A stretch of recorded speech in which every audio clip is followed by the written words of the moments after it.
Perlu diingat bahwa informasi yang disajikan dalam artikel ini hanya bertujuan untuk memberikan pengetahuan umum. Pembaca diharapkan untuk melakukan penelitian lebih lanjut dan berkonsultasi dengan ahli terkait sebelum membuat keputusan berdasarkan informasi dalam artikel ini. Assalamualaikum warahmatullahi wabarakatuh. Salam sejahtera untuk kita semua. Om Swastiastu, Namo Buddhaya, salam kebajikan. Yang kami hormati Presiden Republik Indonesia Bapak Haji Prabowo Subianto,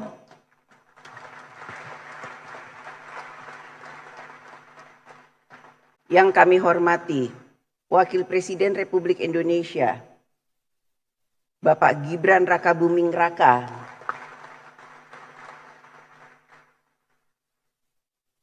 yang kami hormati Saudara Ketua Majelis Permusyawaratan Rakyat Republik Indonesia Bapak Ahmad Muzani dan para Wakil Ketua MPR RI,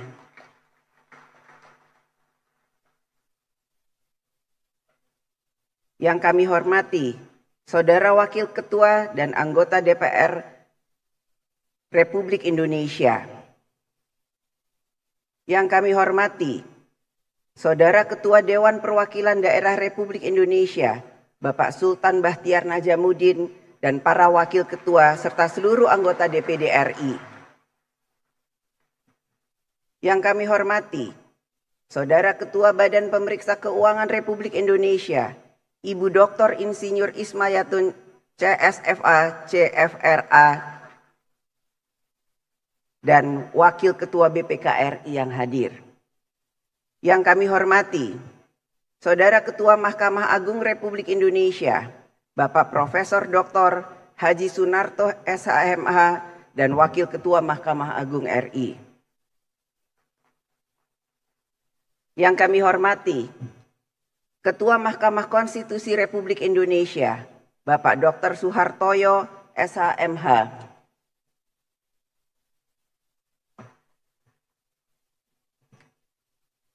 Yang kami hormati Ketua Komisi Yudisial Republik Indonesia Bapak Profesor Amzulian Rifai SHLMM PhD. Yang kami hormati para Menteri Kabinet Merah Putih serta Jaksa Agung, Panglima TNI dan Kapolri.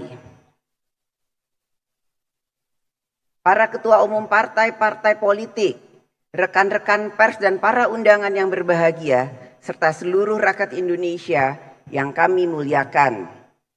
Berdasarkan catatan Sekretariat Jenderal DPR RI, telah hadir sebanyak 473 orang anggota terdiri dari seluruh unsur fraksi DPR RI, maka quorum telah tercapai dan dengan mengucap Bismillahirrohmanirrohim, perkenankan kami selaku pimpinan Dewan membuka rapat paripurna DPR RI yang ke-1 masa persidangan pertama tahun sidang 2025-2026 hari Jumat tanggal 15 Agustus 2025 dan kami nyatakan dibuka dan terbuka untuk umum.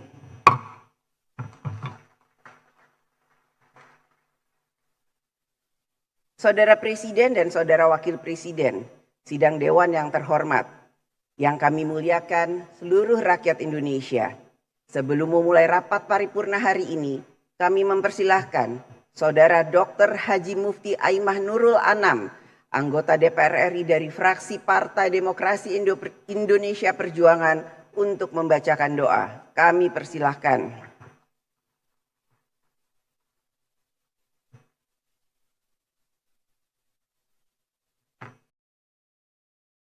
Ya kalau Gunung Indonesia mana dari atas ke bawah yang ngeleyak nggak ngefek.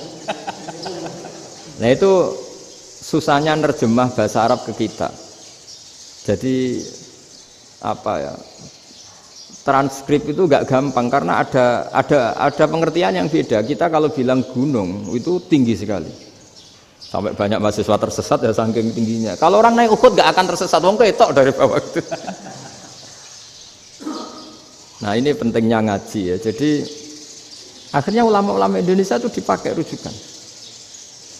Jadi mulai Mbah Hasyim, Mbah Ahmad Dahlan sampai era buyut-buyut itu masih orang alim. Lama-lama yang di Indonesia ini orang-orang yang bodoh. Sehingga orang Jawa kalau ke sana dibully, ya Jawa tak kuluh kaya. Orang Jawa itu penggaweannya itu makan ular. Karena belut itu kalau di kamus itu persis ular. Dulu itu kan kamus tidak full color. Gara-gara gak full color, gambar belut sama ular itu sama. Belut itu belut sama ular kalau nggak full color gambarnya sama apa enggak? Sama. Terus orang Jawa itu kan masih banyak yang makan bajing itu apa? Ketupai itu. Bajing kalau digambar tidak full color sama dengan tikus. Gambar yang tidak warna. Hitam putih. Sehingga kita ini dibully pemakan tikus dan pemakan ular. Karena belut itu persis ular kalau digambar yang tidak full color. Sampai datang Syekhona Khalil, datang ulama. Ngarang kitab ya judulnya Al-Belut. Karena enggak terima bangsanya dinyek makan apa? Ular. Terus dikarang. Wal belut hayawanun bakhriyun, terus ya isu fi kadza wa kadza. Itu beda dengan al-hayyah. Itu diterangkan. Mulai bisa nerima. Terus sistem hotel juga gitu. Sampai tanyakan dalam sejarah dulu orang Sedayu ada namanya Syekh Mukhtar. Syekh Mukhtar bukan bikin rumah besar yang siapapun orang Indonesia haji itu nempat di sana. Nah ini yang menginspirasi akhirnya ada hotel. Dulu Syekh Mukhtar hanya menyediakan untuk hujat-hujat Indonesia. Lama-lama jadi hotel. Nggak mau saya mau cerita. Kata Mbah Mun sering cerita. Kenapa wa ma arsalnaka illa rahmatan lil alamin, kata Mbah Mun, Allah itu pasti bikin ulama yang tidak produk Arab itu pasti ada. Kalau orang Arab jadi ulama wajar, bahasanya Arab, domisilinya di Arab. Tapi Allah akan selalu bikin ulama yang tidak bangsa Arab. Imam Ghazali itu Tus itu Persia. Imam Bukhari itu kira-kira kalau sekarang ikut Uzbek. Ya. Imam Bukhari itu kalau negara sekarang ikut mana? Uzbek. Kenapa demikian kata Mbah Mun? Karena Allah sudah ngendikan wa ma arsalnaka illa kafatan linnas. Manusia semua ini kena khitabnya Islam. Kalau tidak ada ulama yang dari berbagai negara, kesannya Islam itu hanya milik orang Arab Saudi. Makanya Allah selalu bikin ulama-ulama yang bahkan tidak Arab. Termasuk Imamul Muhaddisin, yaitu Imam Bukhari, itu orang Uzbek, orang Rusia lah kalau sekarang, ikut Uni Soviet dulu. Imam Ghazali itu orang Persia. Syekh Nawawi itu orang Banten. Karena Allah ingin memaklumatkan bahwa Islam ini untuk semua, sehingga orang yang tidak Arab pun bisa belajar Islam, yang alimnya itu nggak kalah sama orang apa? Arab. Makanya ini PR ya. Kalau Gus Dah Ploso nanti ngendikan suatu saat orang belajar Islam itu bahkan orang Arab pun bisa belajar ke Indonesia. Kalau orang Indonesia bisa alim betul kayak dulu. Sekarang banyak liga antar ulama. Itu orang Indonesia pasti masuk. Ulama-ulama top dunia itu pasti orang Indonesia banyak yang masuk. Karena tadi ketika orang Indonesia baca kitab, itu orang Arab itu kagum, kok bisa tidak bahasanya baca secara benar. Bukan sekedar bisa baca secara benar. Karena memang dilatih sedemikian rupa di pondok-pondok. Makanya kita semua lah, yang alim di Indonesia itu kemana-mana ya pasti alim. Dulu putra Mbah Mun namanya Gus Zofur itu tahun pertama ya sudah the best di tahun pertama.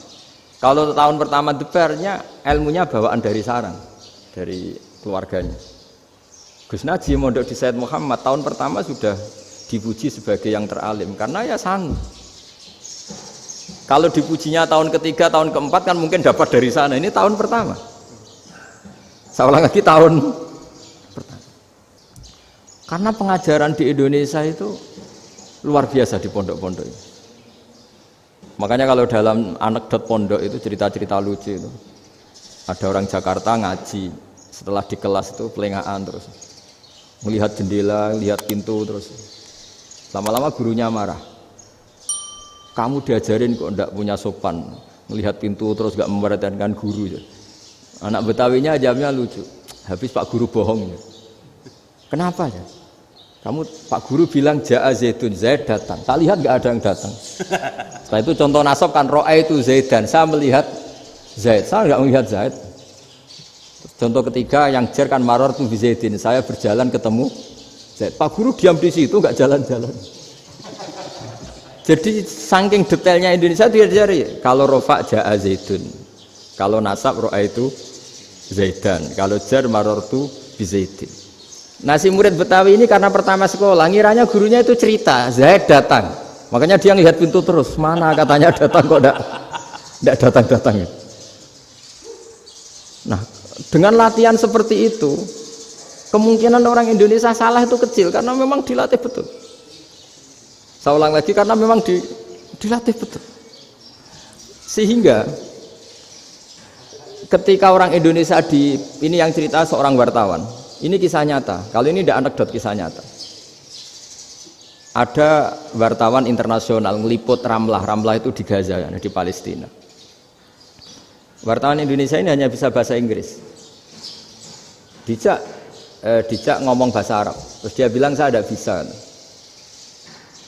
Saya tidak bisa. Saya bisanya ngomong Inggris. Tapi apa yang terjadi setelah sholat? Si Indonesia ini jadi imam pakai sholat jariah lagi. Baca bismillah benar, bismillahi jar karena mudhof ilaih. Terus ketika iktidal ya benar, Rabbana lakal hamdu mil'us samawati wa mil'ul ardi benar. Ketika tahiyat ya benar, at-tahiyatul mubarakatuh sholawat. Sama orang Arab ini diambungi. Orang Arab kalau senang orang itu dicium. Kamu tawaduk, sebenarnya kamu itu ahli bahasa Arab. Karena orang Indonesia sekali sholat itu nggak ada yang salah. Meskipun benarnya karena hafalan, tapi bagi yang ahli nahwu itu hebat. Misalnya kita kalau ngapalkan kan bismillahi, bismi jar karena ba, Allahi jar karena mudhof ilaih, ar-rahmani jar karena sifat, ar-rahimi karena sifat, alhamdu rofa karena mubtada, lillahi jar karena ada huruf jarli, robbi jar karena sifat. Sebetulnya tidak karena pinter, tapi karena hafalan. Tapi orang Indonesia hebatnya itu benar terus. Rabbana lakal hamdu. Ya kan, alhamdu rofa, terus mil'us samawati ya rofa karena sifat. Sehingga terus orang Indonesia kalau sholat di Timur Tengah itu dipuji karena makhrajnya ya benar, rofa nasabnya juga benar. Nah itu di negara lain tidak ada nggak Indonesia. Orang Cina itu sering bikin marah orang-orang Arab karena kalau dongo itu nggak fasih kayak orang Indonesia. Orang Indonesia kalau dongo ya Allahumma tohir qalbi. Orang Cina ini yang jadi guyon di Arab. Allahumma tahir kalbi gitu. Itu kan bedanya jauh. Itu orang Arab pertama membiarin. Lama-lama kalbun entak gitu. Maksudnya asu-asumu gitu. Karena dia bilangnya qaf itu kaf. Jadi kalau Allahumma do Allah tohir, kalau aturi nyucekno panjenengan kalbi ing asu ingsun kan. Tapi kalau qalbi itu ati ingsun, tapi kalau kalbi anjing ingsun. Bedanya qaf sama kaf. Ana orang aja kalbun entak. Asu-asumu maksudnya kan. Tapi padahal orang Cina itu paling dilihat teksnya ya pakai qaf. Orang Indonesia enggak, mulai kecil dilatih sak fase-fase. Sampai ya sulit betul latihan Fatihah itu. Kalau di Kudus malah sampai 3 bulan Fatihah. Sampai at-tahiyyatu, kurang bersih. At-tahiyyat sampai gitu. Sampai ada cerita itu orang dipanggil maftuhin itu enggak melengak, harus maftuhin. Baru melengak.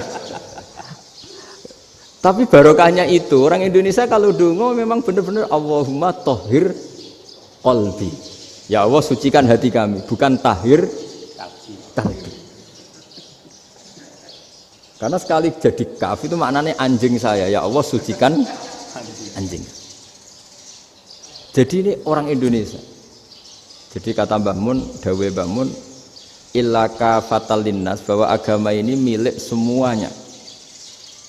Itu diantara bukti Allah menghendaki atau mendesain Islam seperti ini, orang yang belajar di Indonesia itu pengetahuannya Islam, pengetahuannya tentang Islam itu tidak kalah sama yang belajar di Al-Azhar, sama yang belajar di Arab Saudi. Makanya ini PR-nya UMM, PR-nya IAIN, PR-nya UIN. Bisa enggak sealim mereka dalam bahasa Arab? Nak bahasa Arabnya man anta, ana zaidun. Jangan sampai, karena kita di sana ini kadung dibully. Orang Arab tuh kalau bully kita, sampai tak kasih cerita. Itu ngawurnya Masya Allah. Kata dia, ada anak orang Indonesia haji. Si anaknya orang Indonesia yang dijotos sama anaknya orang Arab. Dijotos, dipukul. Singkat cerita terus si orang Indonesia nggak terima, anaknya yang orang Arab dipukul. Yang balas bapaknya. Orang Arab tanya, lima ada dorobta ibni, kenapa kamu mukul anak saya? Itu orang Indonesia bahasa, wah aku biasa. Jadi hanya bilang gitu. Artinya anak saya dihada ya maka tak ada. Bahasa Arabnya gitu. Anak saya dipukul maka saya balas mukul. Itu orang Arab mantuk-mantuk oh gitu. Paham? Suatu saat ada orang Indonesia itu sama orang Arab itu dilus-lus itu ya digini-giniin. Karena dia latihan bahasa Indonesia, latihan bahasa Arabnya itu masih mufrodat. Jadi kalau ngartikan yadun itu tangan, saro itu jalan. Jadi kalau jalan ya saro-saro.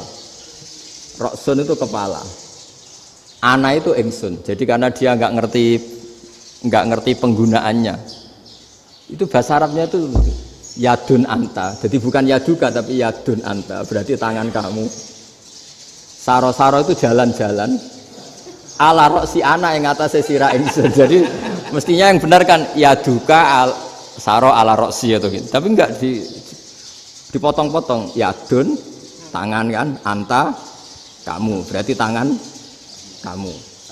Saro-saro jalan-jalan. Roksun itu sirah, anak ingsun. Jadi di atas kepala saya.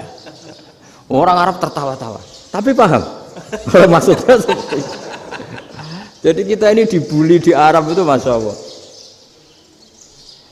Jadi akhirnya lahirlah ulama-ulama tadi yang saya sebut tadi. Bahkan pernah lama sekali ulama Indonesia itu jadi master di Arab Saudi, yaitu Senawi Banten. Itu kalau orang sana bilang itu Sayyidu Ulama Il-Hijaz, top-topnya ulama Mekah Madinah, padahal beliau orang Indonesia dan dimakamkan di Ma'la itu dekat makamnya Sayyidah Khadijah karena sangat dihormati. Nah di antara sebab dihormati adalah ketika orang memahami syahid, maknanya pokoknya maktulal kafir. Syahid itu adalah orang yang kalau perang itu mati di medan perang. Itu Imam Nawawi merinci secara detail. Kalau dia perang supaya tujuannya mati syahid cepat ke surga, berarti dia nuruti hadzun nafsi, ingin cepat ke surga. Tapi dia lupa bahwa dia dengan terbunuh pasukan Islam berkurang kekuatannya. Maka syarat perang yang benar adalah ya ingin menang. Di mana-mana perang ya ilahi kalimatillah, supaya kalimat Allah itu menang, jangan ingin kalah. Soal dia mati takdir, tapi jangan ingin mati. Wah itu terus dikagumi. Ternyata memang, oh iya ya kalau pasukan Islam 10, kafir 10, kita ingin syahid, berarti ya kalau orang ingin syahid kan terus mungkin perangnya ada hati-hati, main ngawur saja terus kalah mati. Sudah apa kalon satu kan, terkurangi satu kan. Nah kalau semuanya 10 punya niat gitu, nah itu Syekh Nawawi. Syekh Nawawi itu orang yang begitu gampang nerangkan Quran. Bahkan ketika orang Arab kesulitan ngartikan famathaluhu kamathalil kalbi intahmil alaihi yalhas atau tatrubuna yalhas. Orang tomak itu ibarat kayak anjing. Anjing itu kamu kasih makan ya tetap melet, menjulur-julurkan lidahnya, kamu ndak ya ndak. Imam Nawawi ditanya, "Ma wajusibbi?" Lalu wajah tasbihnya di mana? Beliau menjawab, "Fit tomak." Jadi anjing punya dua sifat yang berlawanan. Di bab ilmu dipuji. Enggak ada hewan yang mudah menerima ilmu kayak apa? Anjing.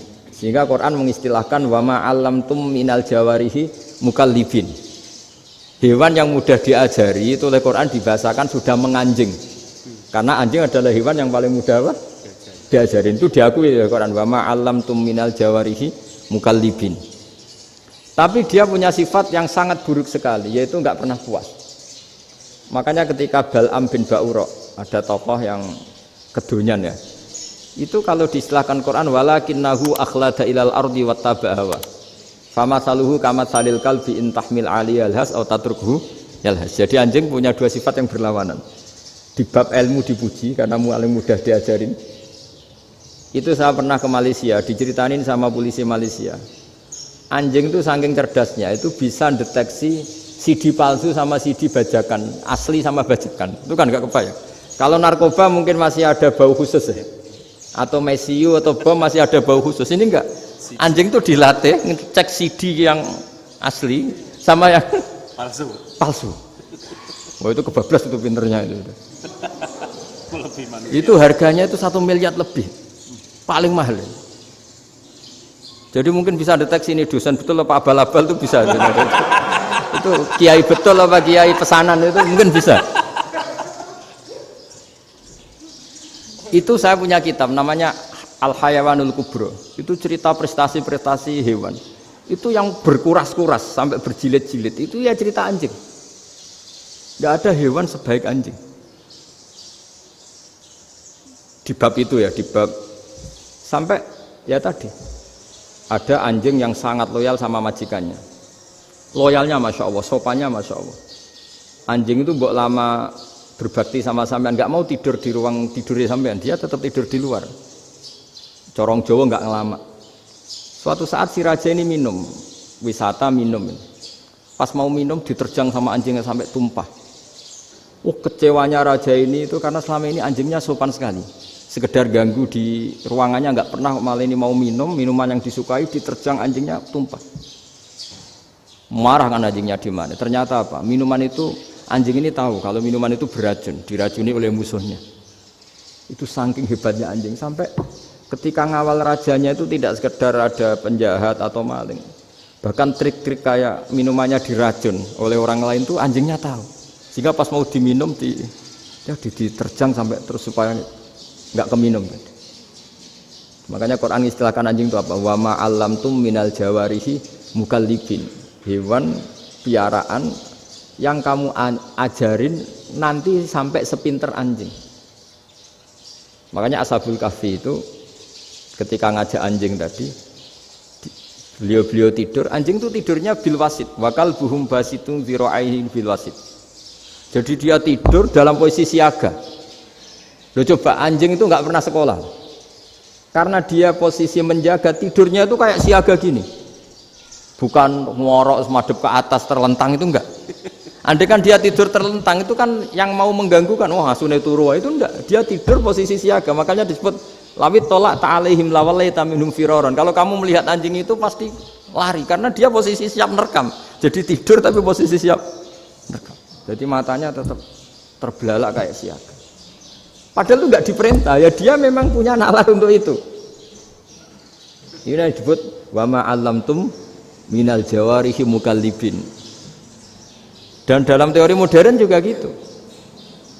Tapi dalam hukum Islam yang dianut mazhab Syafi'i itu anjing tetap najis. Ya sudah najis ya najis, tapi ada mazhab lain yang mengatakan tidak najis. Tapi tidak usah ngurmat anjing, geger nanti kalau rektor kampus punya anjing. Tapi ilmu itu bagus untuk kelangenan kadang. Andai kan tidak ada mazhab Malik, maka kita kesulitan menceritakan Ashabul Kahfi yang hewan piaraannya itu anjing. Tapi misalnya anjing disucikan, kita juga nanti susah menjelaskan hadis Nabi malaikat itu tidak masuk rumah yang di situ ada apa? Anjing. Maka ilmu itu, makanya kata Imam Sa'roni, sebagian ilmu itu memang kelangenan, tapi nggak boleh jadi praktek. Tapi harus ada. Misalnya begini, contoh paling gampang.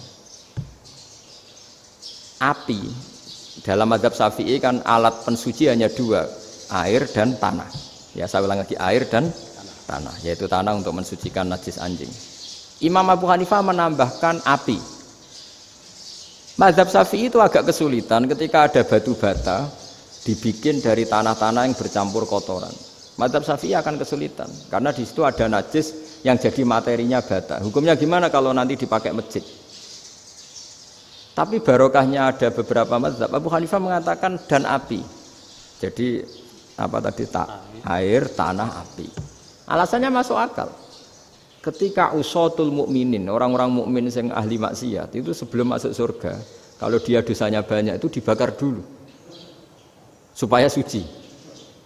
Emas itu untuk memisahkan dengan materi lain juga harus dibakar. Berarti api termasuk alat. Artinya gini, batu bata yang materinya dari tadi najis sekalipun, ini menjadi suci karena ngalami pembakaran. Tapi kata Imam Sa'roni, ilmu ini hanya sebagai ilmu. Jangan sampai kalau kamu mau wudhu gak ada air terus membakar diri lah, ini ribet kan. Jadi ilmu itu sebagian memang untuk kelangenan. Karena kita butuh. Andai kan tidak ada mazhab Abu Hanifah, maka kita akan kesulitan pakai bata. Kita tahu cara bikinnya kadang di tempat yang kotor, di tempat yang najis. Tapi karena ini ngalami dibakar, maka hukumnya suci menurut mazhab Abu Hanifah. Dan itu sering. Ulama itu sampai apa? Saya punya kitab fikih namanya Fardul Masail. Pengandaian ada masalah. Jadi masalah itu belum terjadi tapi diandaikan. Misalnya kayak di Texas. Bumi itu bulat bola. Texas itu kalau dibor itu pas Ka'bah. Lalu kiblatnya di mana? Bumi ini kan hanya rubuk-rubuk seperempat. Yang ada arah itu seperempat. Tapi kalau Ka'bah itu sama Texas atau Texas dengan Ka'bah itu lalu kiblatnya mana? Wong sudah bebas arah. Maka ilmu mengatakan maro'ahul muslimuna hasanan fawa indahu hasanun. Kamu jangan nuruti ilmu hakikat tapi nuruti mindset. Kalau mainstreamnya orang banyak seperti itu, mindsetnya orang sana misalnya Ka'bah sana ya ikut sana. Tapi ini tidak mewakili hakikat karena kalau yang 380 derajat itu kan terus ribet. Makanya ini kesulitan di bab-bab fikih. Ya saya ulang lagi, kesulitan di bab-bab fikih. Makanya fikih itu selalu bicara, misalnya gini, ada orang sholat. Saya ulang lagi. Setelah salam pertama dia kentut, itu sholatnya batal apa enggak? Itu lama berdebat. Yang dikatakan rukun sholat itu salam pertama. Sehingga orang kalau sudah salam pertama, maka sudah keluar dari sholat. Maka kalau kentut enggak apa-apa, wong yang keluar dari sholat itu salam pertama.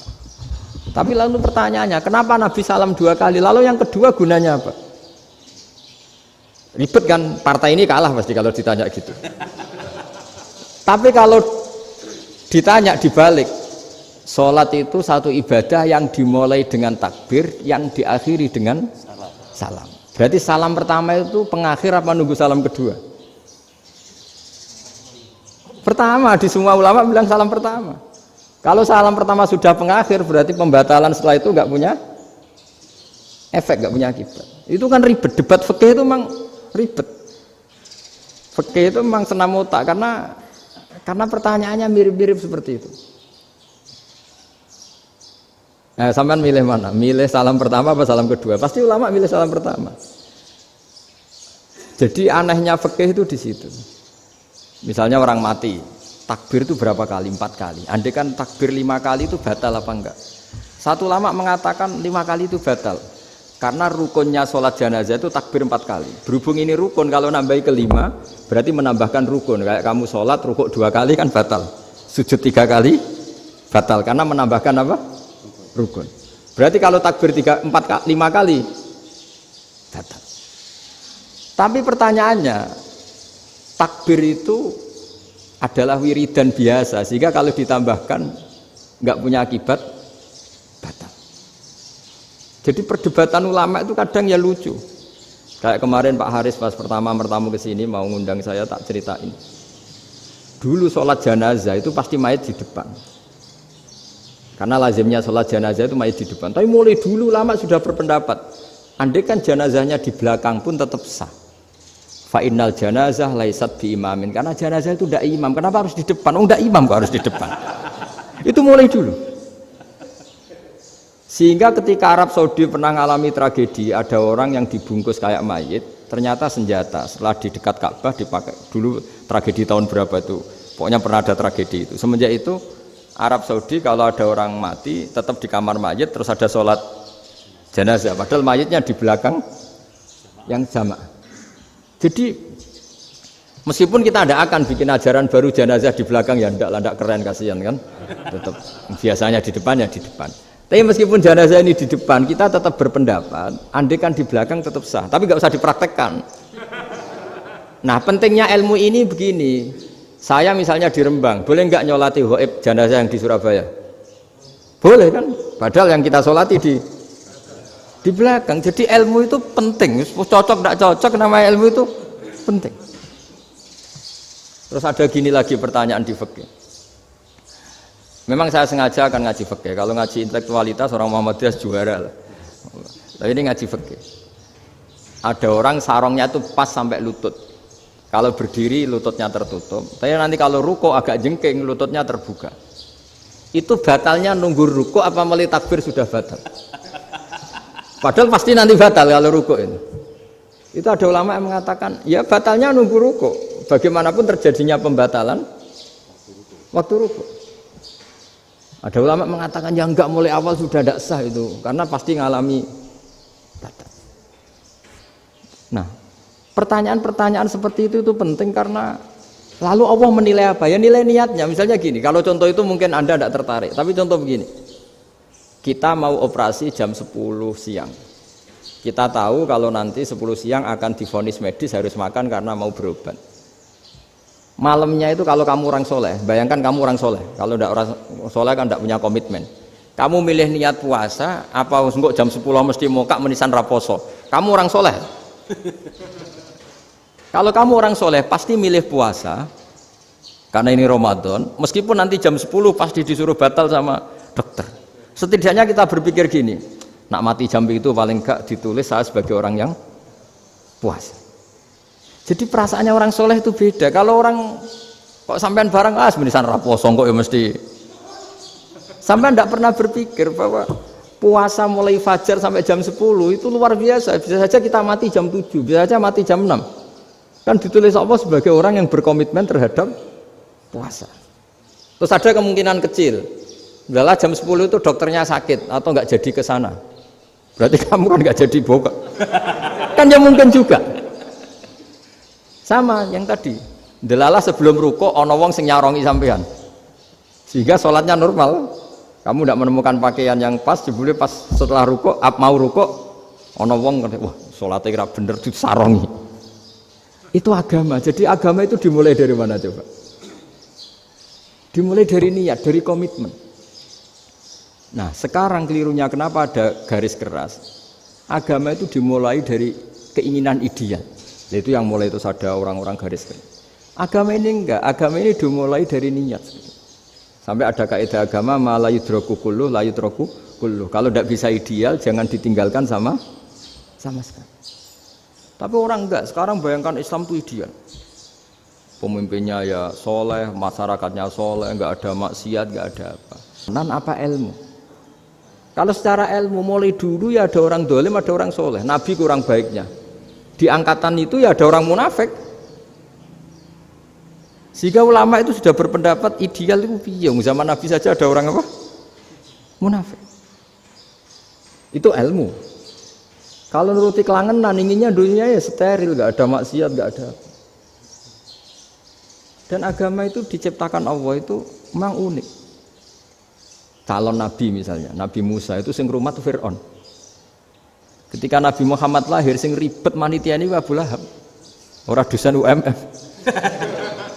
Coba. Karena Allah ingin memaklumatkan ke kita bahwa agama ini akan hidup di kondisi apapun. Asia, istrinya Fir'aun itu termasuk mukminah yang dipuji Quran. Padahal dia bukan istrinya pengurus NU atau pengurus Muhammadiyah, istrinya Fir'aun. Tapi itu pelajaran bagi kita bahwa orang-orang baik itu tidak harus di lingkungan yang baik. Masjid paling makmur itu kadang di dunia mungkin ya jangan bakas Mekah Medina itu karuan. Mungkin di antara masjid yang makmur justru yang di Kanada, di Amerika mungkin. Karena merasa minoritas itu perpustakaan